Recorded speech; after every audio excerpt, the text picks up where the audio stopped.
and that we just never really thought about the safety aspect of it, of getting hurt off the job. Total darkness. You could not close your eyes tight enough to see the darkness that I see today. I see absolutely nothing. I worked at a lignite-fired power plant. And the very first day that I arrived, they issued us 3 things: a hard hat, safety glasses, and hearing protection. Safety glasses.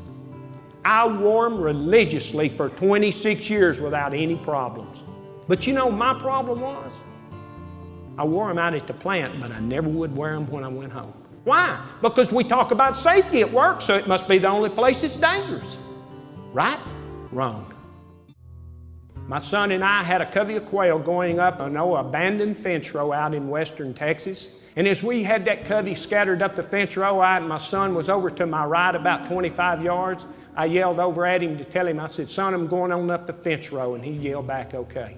How many times have we been in safety meetings and been at work and we tell our employees, make sure you communicate.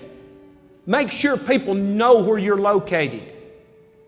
And I just told my son I was going on up the fence row. And the quail got up, and they've got a mind of their own. Instead of going that way, they decided to go back where they come from. Where do you think my son thought I'd say? He thought I went on up the fence row. Not seeing me standing over there in that brush, he turned and shot me in the face with a 12-gauge shotgun. And I went from uncorrected 20/20 vision to lights out, just like that.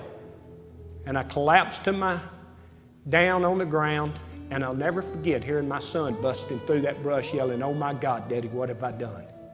She said, "Doc, if my husband would have had safety glasses on, would it have blinded him?"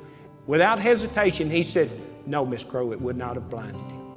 He said any type of good eyewear this day and time would have reflected those BBs off of his eyes, and it would not have blinded him. I was able to apply for leader dog for the blind. We went to the facility, and I was walking down the sidewalk with Rudy, and he stopped. So I just turned around and I said, "Hey, instructor," I said, "what's he stopping for?" She said, "That little puddle of water in the sidewalk." She said, "You know, he doesn't know for sure if that water's this deep or that deep, so don't take the chance." And that's when it clicked with me. I said, "Oh man." I said, they can teach a dog in 1 year of training, don't take chances. And I went to 26 years of safety meetings and walk outside and roll the dice, hoping it didn't come up snake eyes.